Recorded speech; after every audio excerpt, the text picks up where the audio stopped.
창세기 14장 17절부터 23절까지 봉독하겠습니다.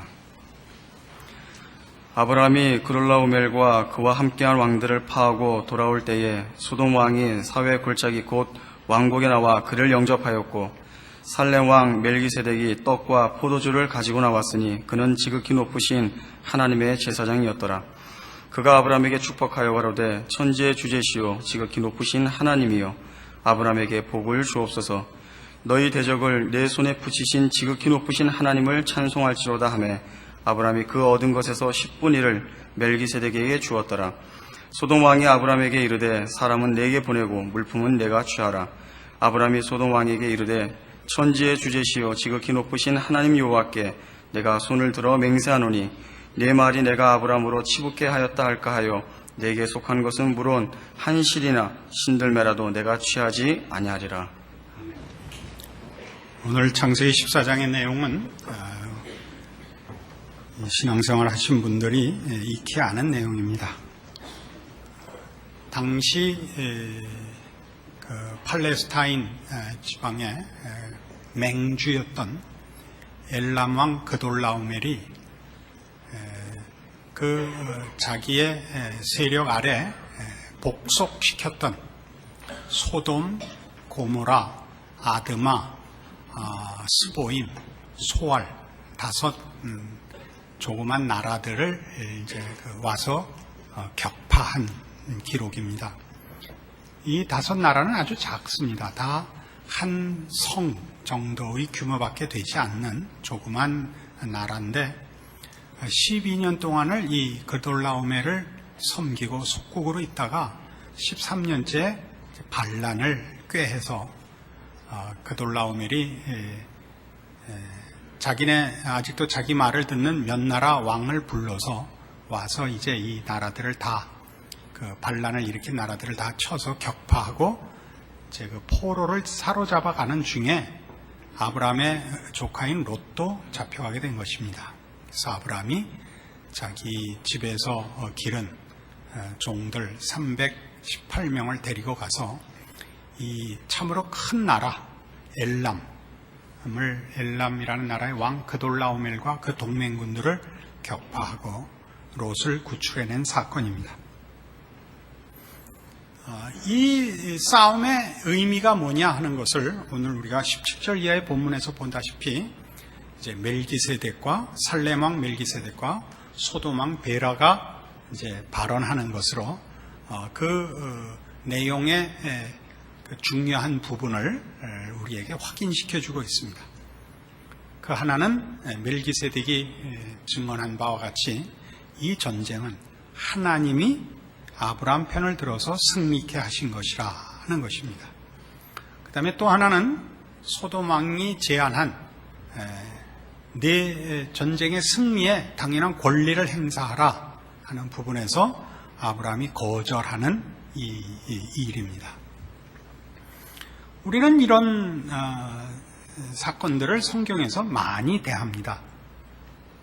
하나님께서 편을 들어서 하나님이 승리케 하시는, 예를 들면 다윗이 골리앗을 이긴다든가, 모세가 바로를 이겨 이스라엘 백성을 애굽에서 구출한다든가, 사자굴에 들어갔으나 하나님이 간섭하셔서 상하지 않고 살아나온 다니엘 얘기 같은 이런 기록들을 우리가 알고 있습니다. 하나님이 아브라함을 승리케 하셨다, 믿습니다. 잘 알고 있습니다. 그럼 문제는 우리의 신앙 인생 속에서는 이런 승리가 드물고 어떤 이들에게는 한 번도 없어 보인다는 사실입니다. 손들어 보라 그럴까요? 교회적, 사회적 신분이 있으니까 서로 뽀록은 내지 맙시다. 이게 이제 성경을 읽을 때 우리 모든 현실을 사는 신앙인들이 갖는 어려움입니다. 성경은 믿음을 강조하고 믿음에 대한 말하자면 하나님의 성실한, 신실한 보상을 약속하고 있는데, 실제로 우리의 삶 속에서 이 승리는 우리의 기대와 너무 다릅니다. 여기에 바로 오늘 이 아브라함이 가진 승리가 어떤 의미와 어떤 내용인지를 이해할 필요를 우리가 느낍니다. 우리는 이 싸움이 일단 세상적인, 물리적 문제가 아니라는 것은 금방 알 수 있습니다. 왜냐하면 이 싸움의 승리로 아브라함이 말하자면 엘람이라는 나라를 소유했다든가 그돌라오메를 폐위시키고 왕권을 잡았다든가 무슨 그 다음부터 모든 나라들이 아브라함에게 조공을 바쳤다든가 하는 세상적인 그런 보상, 결과 또는 그런 계획이 전혀 여기에 없는 것을 봅니다. 따라서 이 싸움은 훨씬 세상적인 이해관계나 인과관계나 세상적인 가치로 따질 것이 아니고 여기서 주는 교훈들이 영적인 것이며 그 내용상 하나님께서 통치하시며 성도들에게 알게 하시기를 원하는 내용이라는 것을 짐작할 수 있습니다. 우리는 먼저 신약성경 에베소서 6장에 가서 이렇게 이 문제를 풉시다. 신약성경 316페이지 에베소서 6장 12절입니다.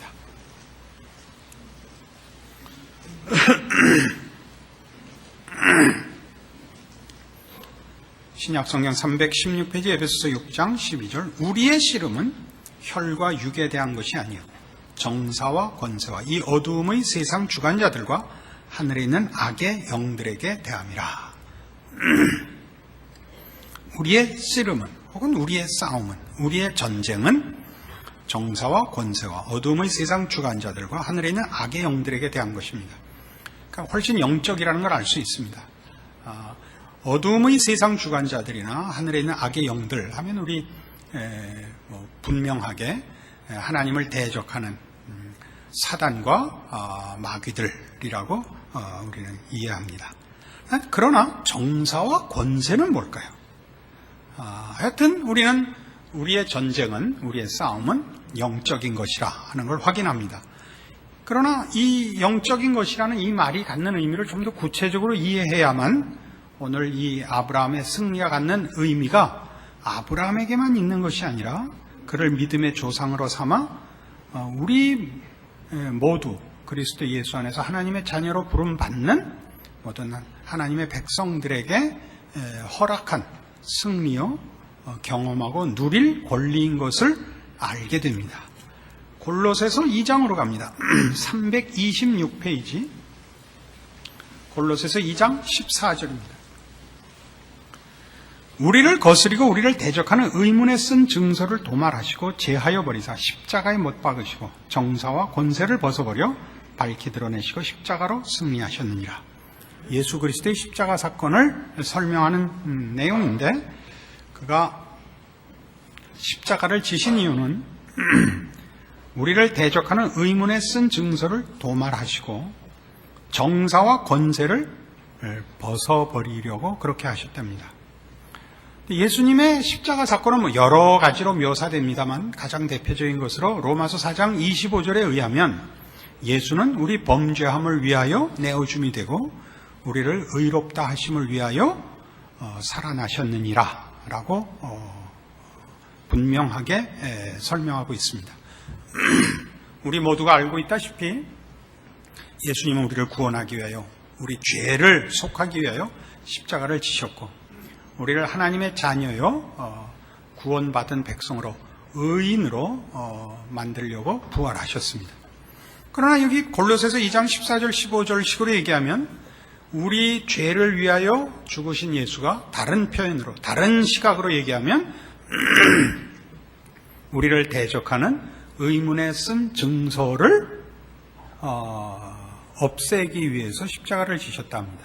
우리 죄를 구속하는 이 일을 의문에 쓴 증서, 즉 율법을 없애기 위하여 십자가를 지셨고 우리를 의롭다 하시려고 살아나셨다 하는 것을 정사와 권세를 벗어버려 밝히 드러내셨다라고 설명을 합니다. 이 문제를 조금 더 이해하기 위해서 더 자세히 고린도전서 15장 24절 283페이지 고린도전서 15장 24절 마지막 때, 맨 마지막 때 예수님 다시 오셔서 심판하시고 새 나라를 세우시는 종말의 끝 장면입니다. 그 후에는 나중이니 저가 모든 정사와 모든 권세와 능력을 멸하시고 나라를 아버지 하나님께 바칠 때라. 저가 모든 원수를 그 발 아래 둘 때까지 불가불 왕노로 하시리니 맨 나중에 멸망받을 원수는 사망이니라. 그러니까 이 세상 나라를 심판하실 때 그 심판하시는 최고의 원흉, 그러니까 이 존재가 심판을 받아 없어지면 이 말하자면 죄악된 세상이 끝이 나고 천국이 문을 열 수 있는 그 장애물, 적대자, 방해자를 사망이라고 얘기합니다. 이 사망을 24절에서는 그 후에는 나중에 저가 모든 정사와 모든 권세와 능력을 멸하시고 나라를 아버지 하나님께 바칠 때라로 되어 있습니다. 앞에서도 본 골로새서 2장 우리 14절 15절이나 아까 본 에베소 6장 12절이나 자꾸 공통되게 정사와 권세가 등장하고 있습니다. 정사와 권세와 능력을 멸하시고 나라를 아버지 하나님께 바칠 때, 그때는 사망도 멸해야 되는 그때, 마지막 모습들입니다. 같은 고린도전서 15장 55절에 가면 사망에 관한 설명으로부터 정사와 권세에 관한 설명이 연결이 될 거라고 생각을 합니다. 사망에 관한 설명이 이렇게 나옵니다. 55절 사망아 너의 이기는 것이 어디 있느냐? 사망아 너의 쏘는 것이 어디 있느냐? 사망에 쏘는 것은 죄요 죄의 권능은 율법이라. 이렇게 나옵니다. 사망에 쏘는 것은 죄입니다. 죄값으로만 사망을 형벌로 받는 것입니다. 그러니까 죄를 짓지 않으면 사망은 쓸데가 없죠. 죄를 지면 사망을 심판으로 받아야 됩니다. 그런데 죄를 진다는 죄의 권능은 율법입니다. 법이 없으면 죄가 성립이 안 된다는 뜻입니다.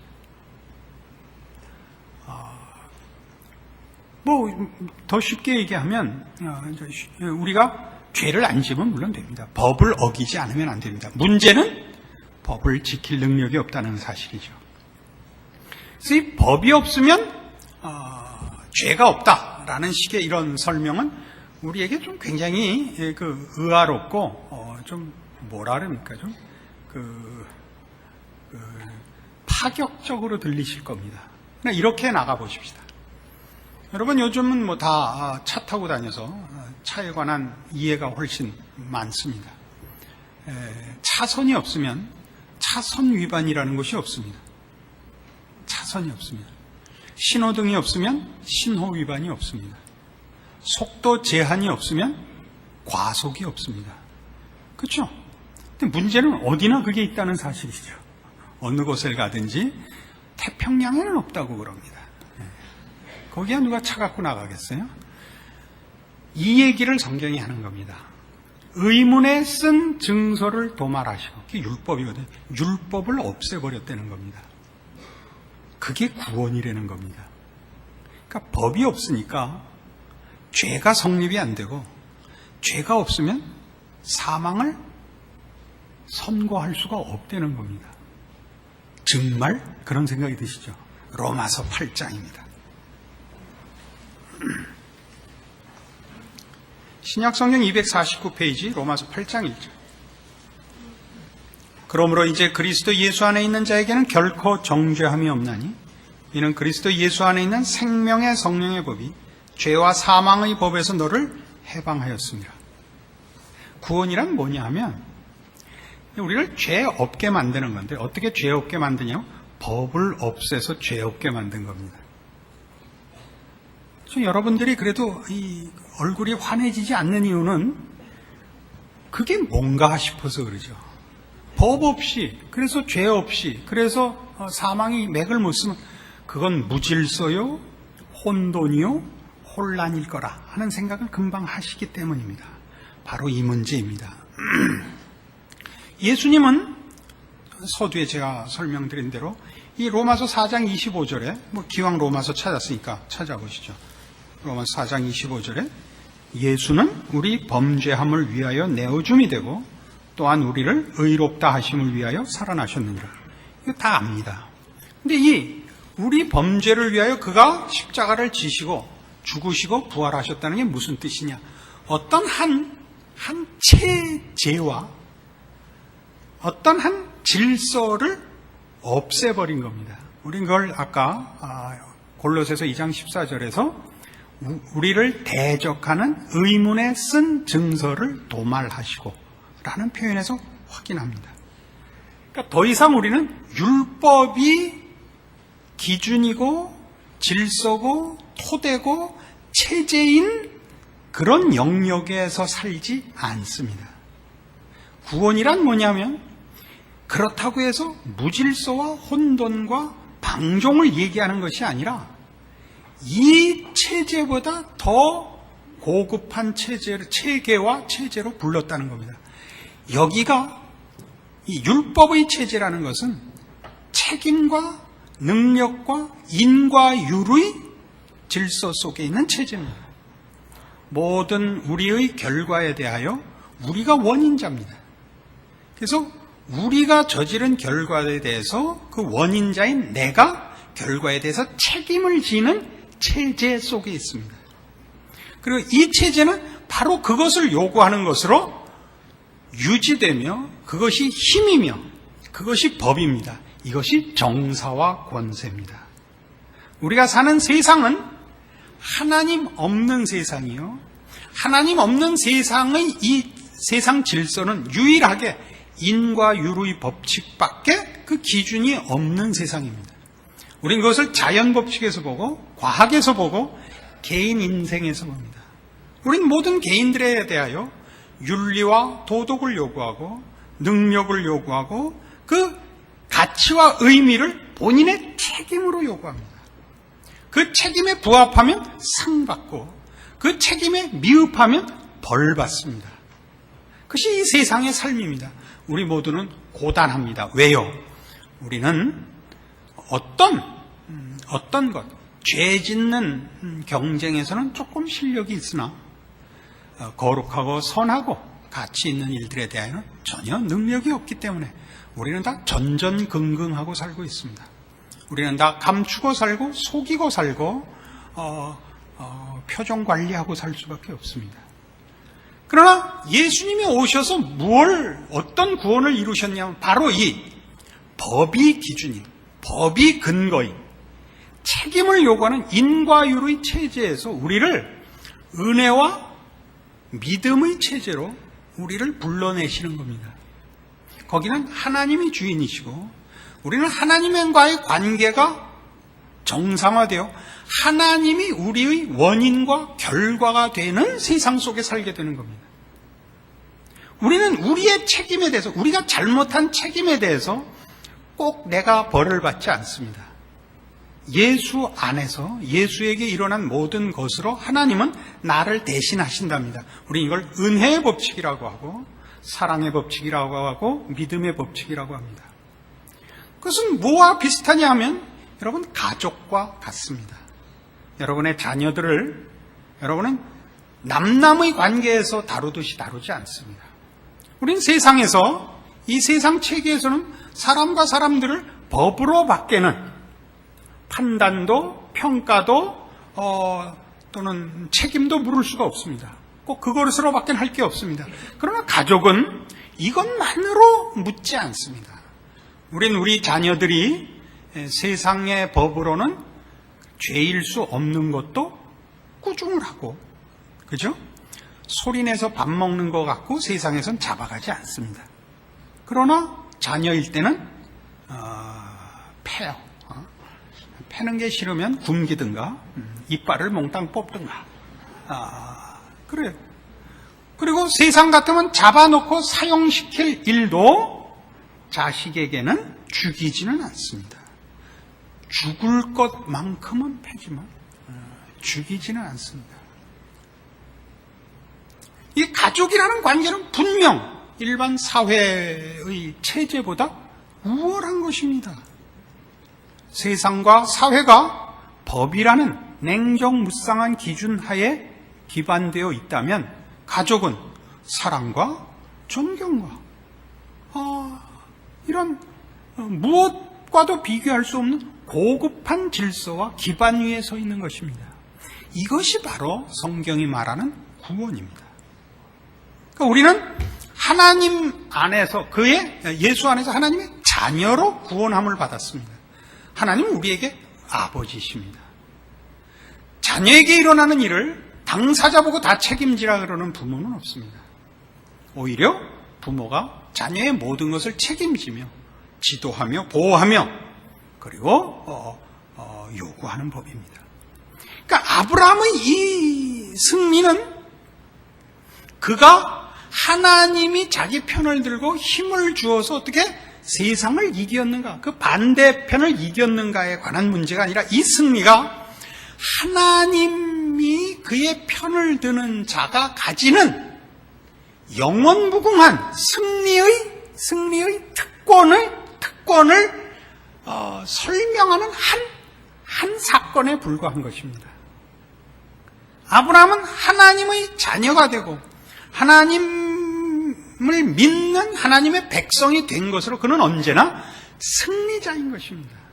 우리 모두는 예수 그리스도 안에서 아브라함이 가진 바, 아브라함이 하나님 앞에 은혜를 입고 복의 대상이 되고 그에게 약속을 하고 편이 된 것을 지금 이 사건을 통하여 그것이 어떤 신분이며 어떤 특권이며 어떤 자랑인지를 우리에게 확인시켜 주는 것 같이 우리는 우리를 위하여 하나님이 그 아들 예수를 보내서 십자가에 못 박았다는 사실로 하나님이 내 편이요 나를 위해 그 아들을 아끼지 아니하신 사랑과 열심과 신실하심을 역사적 사건으로 확보하고 있기에 우리는 이미 승리자인 것입니다.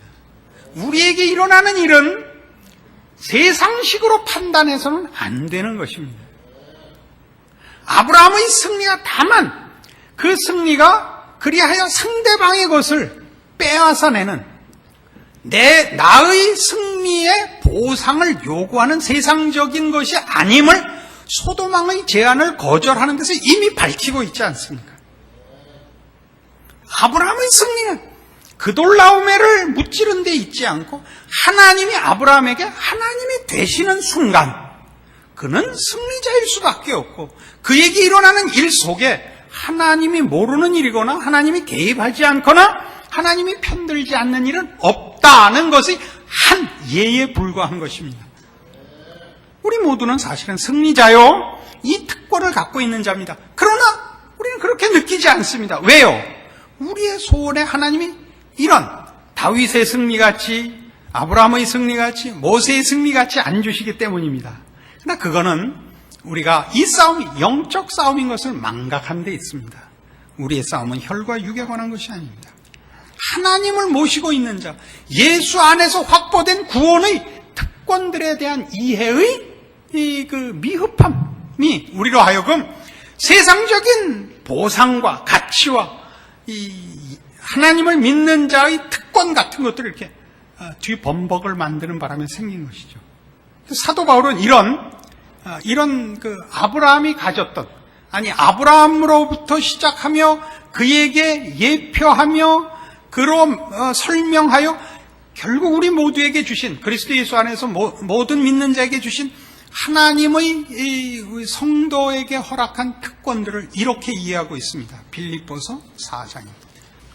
빌립보서 4장 10절입니다. 내가 주 안에서 크게 기뻐함은 너희가 나를 생각하던 것이 이제 다시 싹이 남이니 너희가 또한 이를 위하여 생각은 하였으나 기회가 없었느니라. 내가 궁핍함으로 말하는 것이 아니라 어떠한 형편이든지 내가 자족하기를 배웠노니 내가 비천에 처할 줄도 알고 풍부에 처할 줄도 알아. 모든 일에 배부르며 배고픔과 풍부와 궁핍에도 일체 비결을 배웠노라. 내게 능력 주시는 자 안에서 내가 모든 것을 할 수 있느니라. 이 고백은 사도 바울이 로마 감옥에서 한 것입니다. 그 감옥에 갇히자 빌립보 교회에서 위문을 왔습니다. 그들에게 한 답변입니다. 내가 감옥에 갇혀서 궁핍함과 어려움 속에 있고 너희들이 나를 그리스도의 사랑으로 위로하러 온 것 고맙다. 그러나 내 궁핍을 너희들이 면하게 해줘서 고맙다는 얘기는 아니다 이겁니다. 왜? 난 궁핍한 것이 물론 불편하지만 손해도 아니고 지는 것도 아니며 그런 의미에서 풍부한 것이 꼭 도움이 되는 인생도 아니다 이겁니다. 왜냐하면 그가 가진 힘, 그가 가진 기준, 체제, 질서, 원리 이런 것은 다 예수 그리스도 안에 있는 하나님께만 있기 때문입니다. 세상적으로 가치 있는 것이 이 일에 도움이 되지 않고 그런 의미에서 세상에서 장애거리가 이 일에 장애가 되지 않습니다. 이 일이란 영적인 일입니다. 신앙의 문제입니다. 하나님의 자녀로서 하나님을 믿고 하나님을 아버지라 부르는 예수 안에 있는 자는 이 세상의 것으로는 도움도 줄 수 없고 마찬가지로 방해도 할 수 없느니라. 내가 풍부와 궁핍에 배부른 것과 배고픈 것에 일체의 비결을 배웠노라. 내게 능력 주시는 자 안에서 내가 모든 것을 할 수 있느니라. 여기서 모두는 그런 의미에서 내 욕심을 얘기하지 않습니다. 어떤 상황, 어떤 형편에 있어도 그건 이미 그리스도 예수 안에 있는 자들에게 승리요, 가치 있는 일이요, 합력하여 선을 이루고 하나님이 영광을 받으실 일이지 하나님이 외면하고 모르시는 일이나 그의 성도를 방치하는 일이나 그의 백성들의 실수가 운명이 되는 비극은 절대 일어날 수 없다라는 선언인 것입니다. 이것이 아브라함의 이 승리가 가지는 의미입니다. 우리 모두는 바로 이런 위치에 있습니다. 그리스도 예수 안에서 우리는 하나님을 아버지라 부르는 법과 책임이 요구되는 그런 체제가 아니라 사랑과 은혜와 하나님의 인도하심과 보호하심과 복주심의 능력이라는 질서와 원리와 기반과 약속 속에 들어와 있는 하나님의 귀한 자녀들인 것입니다. 이것이 우리로 하여금 우리가 승리자이며 세상의 눈으로 볼 때 어려움과 난관과 실패와 고난들이 꼭 손해볼 것이 아니요 또 실패인 것도 아니라는 우리의 믿음을 확고하게 하는 것입니다.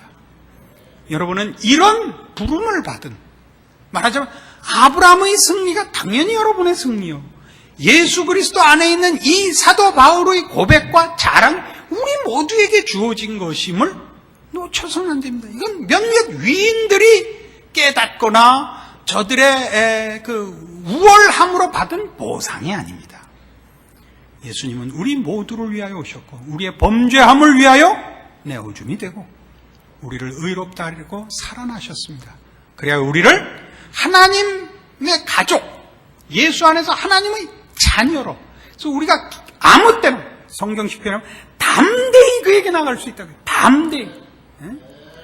요새 그 오공화국 보니까 그 전두환이가 국제그룹도 망가뜨렸더라고요. 본때를 보여야 돼. 누구한테 꼼짝 못하면서 이순재한테 쪽을 봤어요. 아니 당신은 말이야 이 마누라하고 애한테 이기는 아버지는 없습니다. 그게 담대함입니다. 제멋대로 해도 좋다 그런 얘기가 아닙니다.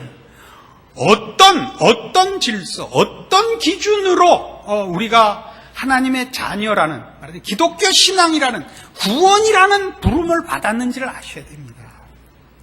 하나님이 우리 늘 얘기하듯이 그 아들을 아끼지 아니하시고 우리를 위하여 내어주시니까 어찌 그 아들과 함께 모든 것을 은사로 주지 아니하시겠느냐.